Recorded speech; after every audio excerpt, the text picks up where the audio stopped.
সমগ্ৰ অসমবাসী ৰাইজৰ এটাহে দাবী,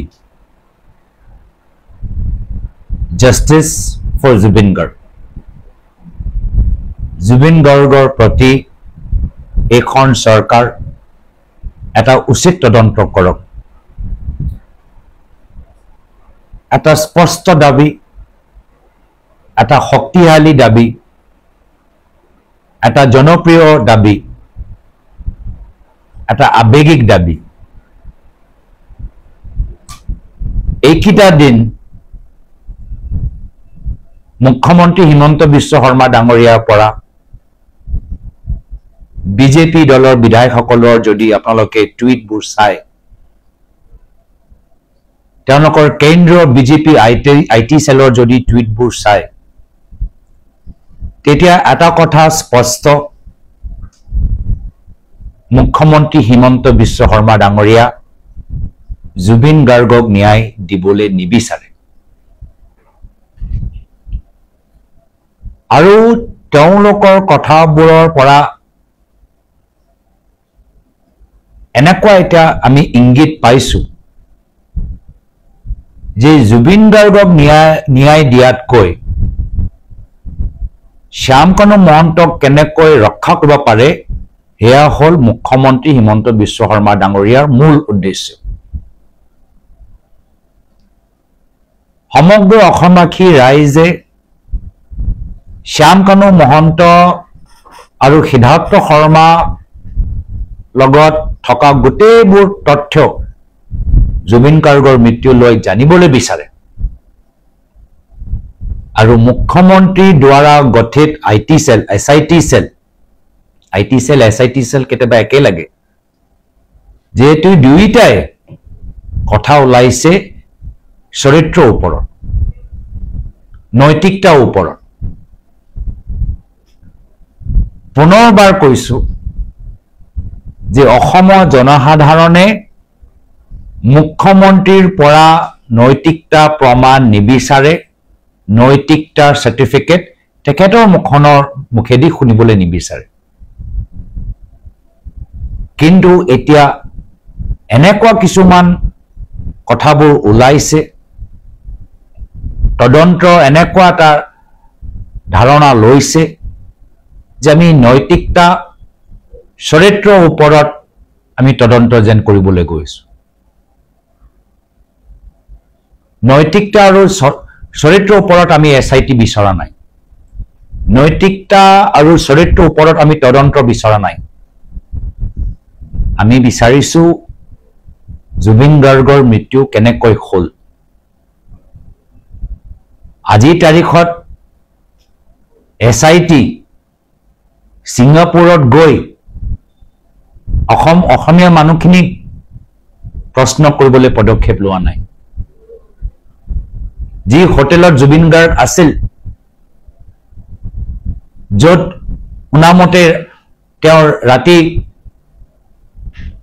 নিজৰ সতীৰ্থৰ লগত বাহিৰত আছিল, যি ইয়ট, সেই ইয়টৰ লৈ যি স্থানত গ'ল, এইখিনিৰ ওপৰত SITৰ ফলৰ পৰা কোনো পদক্ষেপ নাই। আৰু সেইকাৰণে এইকেইটা দিন আমি দেখিছো যে মুখ্যমন্ত্ৰী শ্যামকানু মহন্তৰ কথা ক'বলৈ বাদেই দিলে, অন্য প্ৰসংগৰ ফালে টানিবলৈ বিচাৰিছে। তাৰ মানে স্পষ্ট যে তেওঁ শ্যামকানু মহন্তক ক্লিন চিট দিবলৈ বিচাৰে। তেওঁ বিচাৰে যে শেষত গৈ শ্যামকানু মহন্ত ওলাই আহি পূৰ্বে দৰে কেন্দ্ৰৰ চৰকাৰৰ পৰা আৰ্থিক অনুদান লৈ তেওঁলোকে নিজৰ ব্যাপাৰটো চলাই থাকক। আৰু শ্যামকানু মহন্তৰ ঘৰৰ লগত মুখ্যমন্ত্ৰী হিমন্ত বিশ্ব শৰ্মা ডাঙৰীয়াৰ আজি নহয়, আগৰ পৰাই এটা মধুৰ সম্পৰ্ক। শ্যামকানু মহন্তৰ লগত, তেখেতৰ ঘৰৰ লগত মুখ্যমন্ত্ৰী হিমন্ত বিশ্ব শৰ্মা ডাঙৰীয়া এটা মধুৰ সম্পৰ্ক সকলে জানে, সকলে বুজি পায়। আৰু সেই কাৰণে মিছন সেভ শ্যামকানু মহন্ত হিমন্ত বিশ্ব শৰ্মা ডাঙৰীয়া আৰম্ভ কৰিছে। আৰু শ্যামকানু মহন্তক বচাবলৈ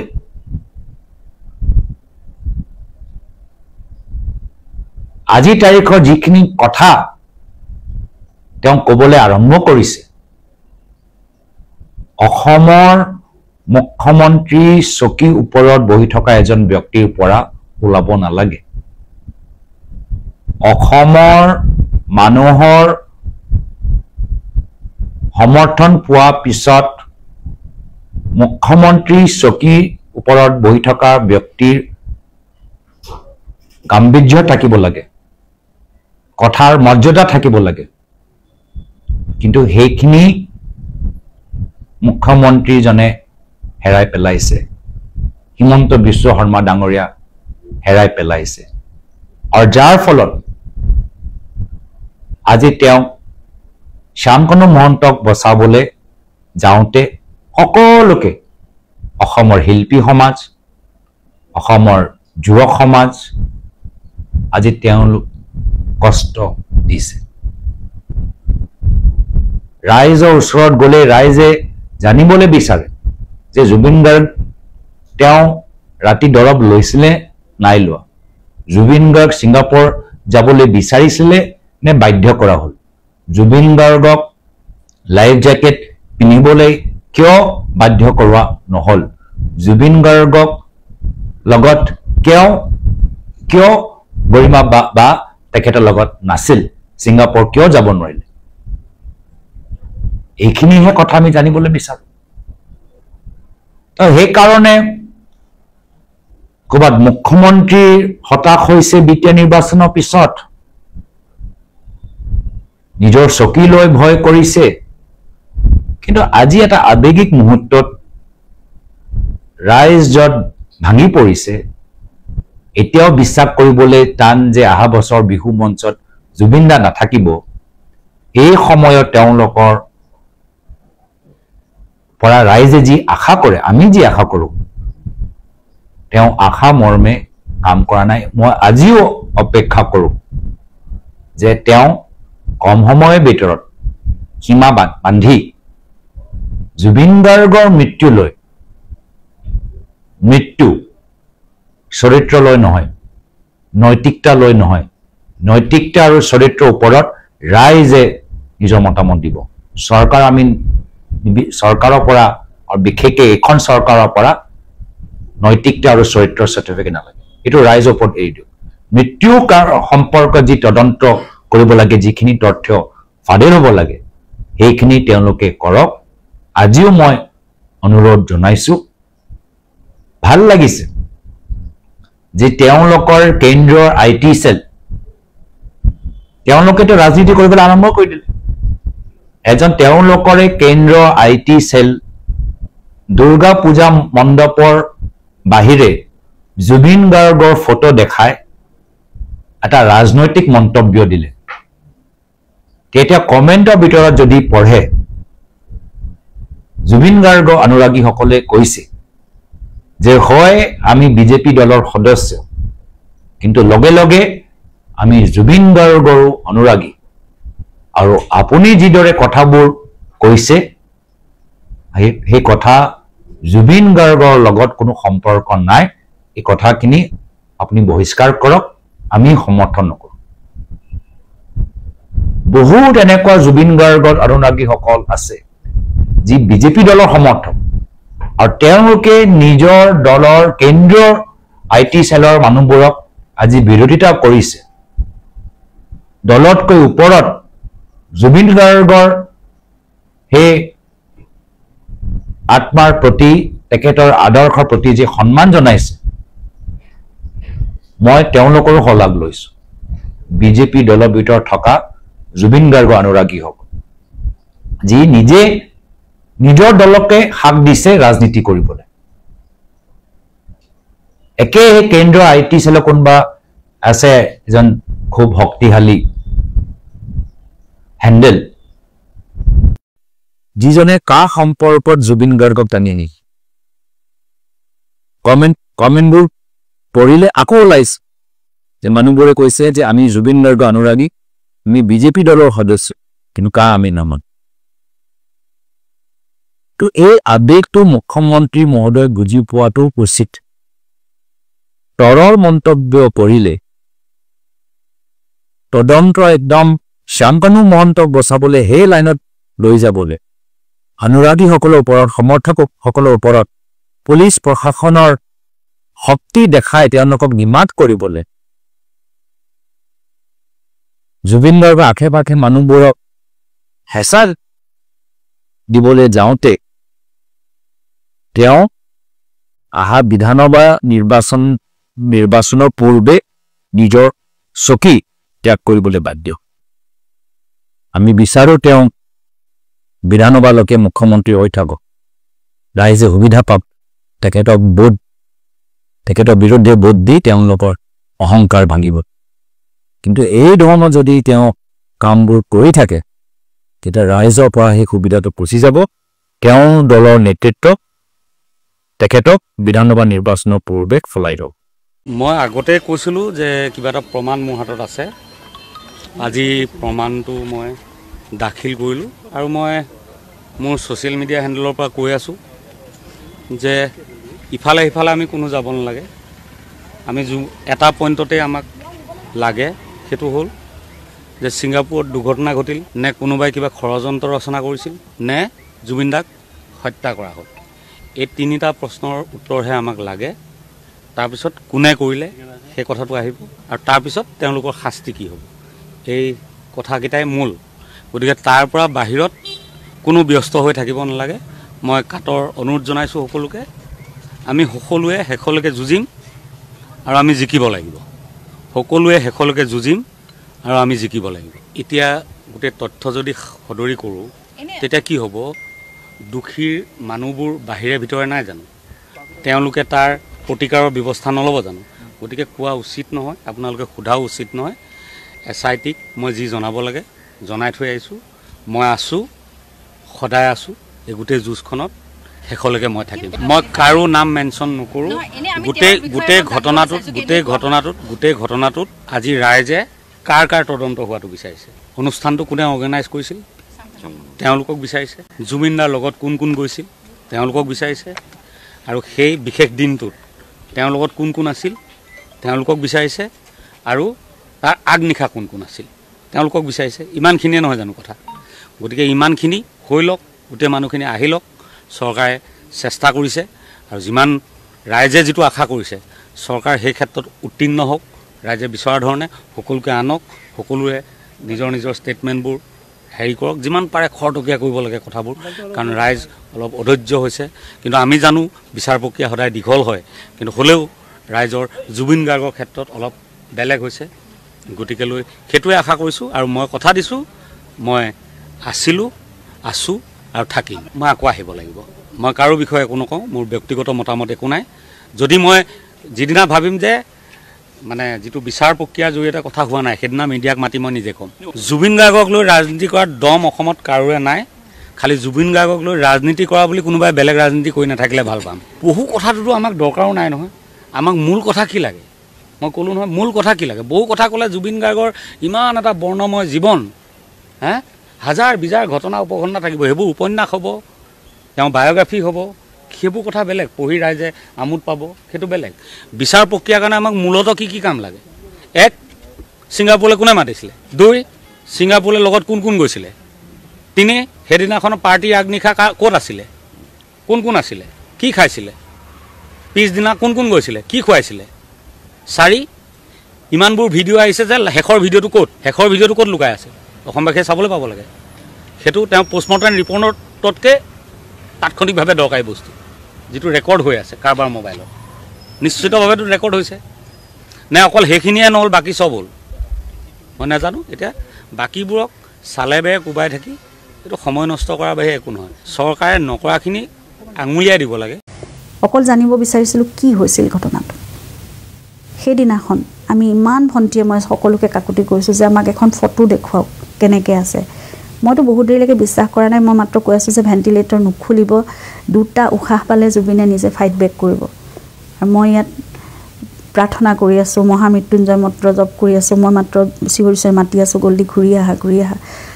মই জানো Zubeen is a fighter he will come back মই সেইটোৱে বিশ্বাস কৰি আছিলোঁ মনত বহুত দেৰিলৈকে কিন্তু মোক কোনেও নেদেখুৱালে মোক মই অকল প্ৰাৰ্থনা কৰি মোক এটা ভিডিঅ' দেখুৱাওক বা এখন ফটো দেখুৱাওক ভিতৰলৈ যাবলৈ দিয়া নাই সেই কথাটোৱে উত্তৰ পাই আছিলোঁ কিন্তু তাৰপিছত কেনেকৈ ইমান ভিডিঅ' চাৰ্কুলেট হ'ল ইমান ফটো চাৰ্কুলেট হ'ল সেই সময়ত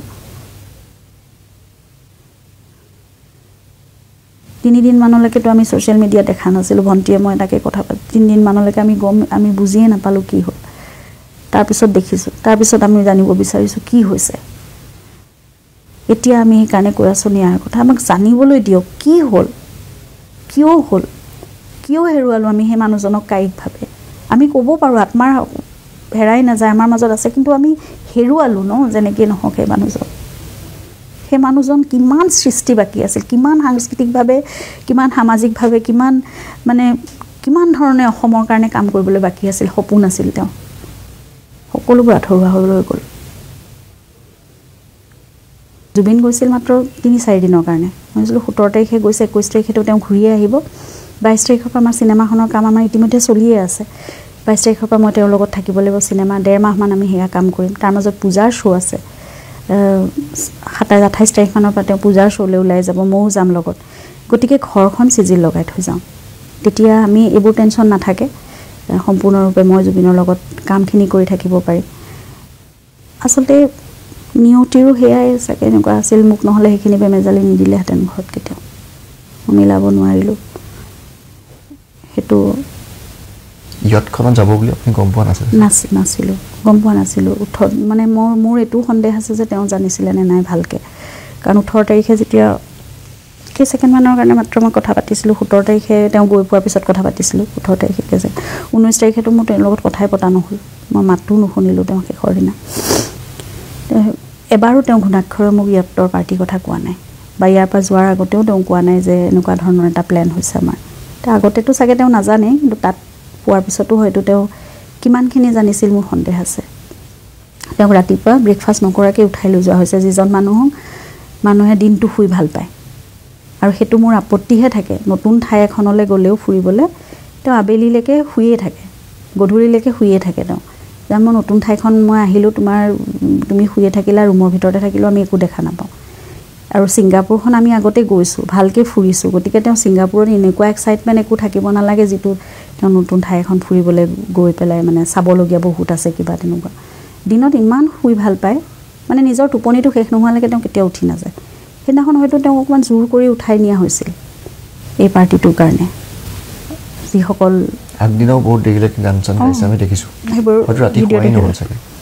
হয়তো তেওঁ একেটা ড্ৰেছতে দেখিছোঁ যিটো ড্ৰেছ ছেইম ড্ৰেছ আৰু ভাগৰুৱা মুখখন তেওঁ গম পোৱা যায় তাৰপিছত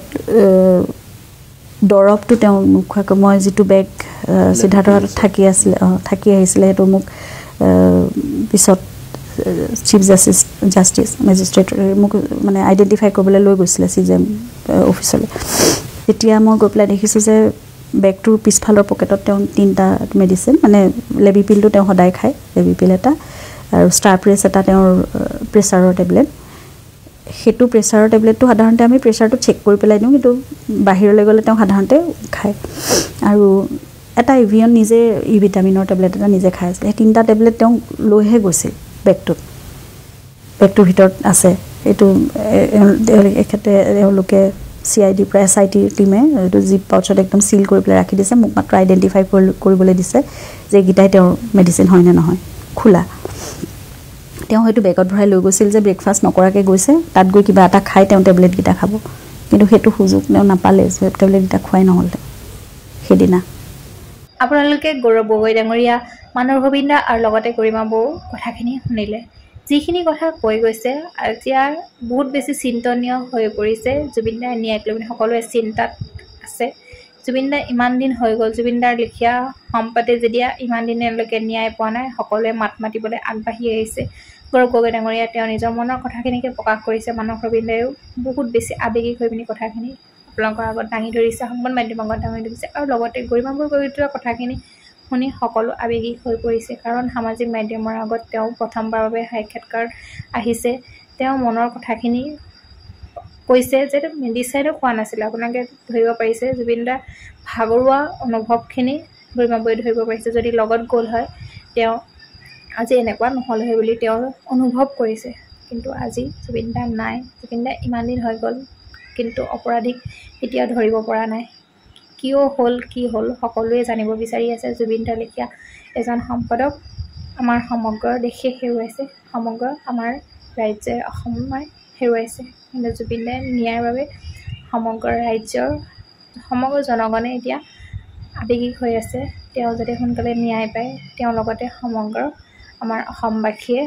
ন্যায় পোৱাটো সকলোৱে বিচাৰি আছে। সেইবাবে সকলোৱে নিজৰ নিজৰ মনৰ কথাখিনি দাঙি ধৰিছে সামাজিক মাধ্যমৰ লগতে সংবাদ মাধ্যমৰ আগত।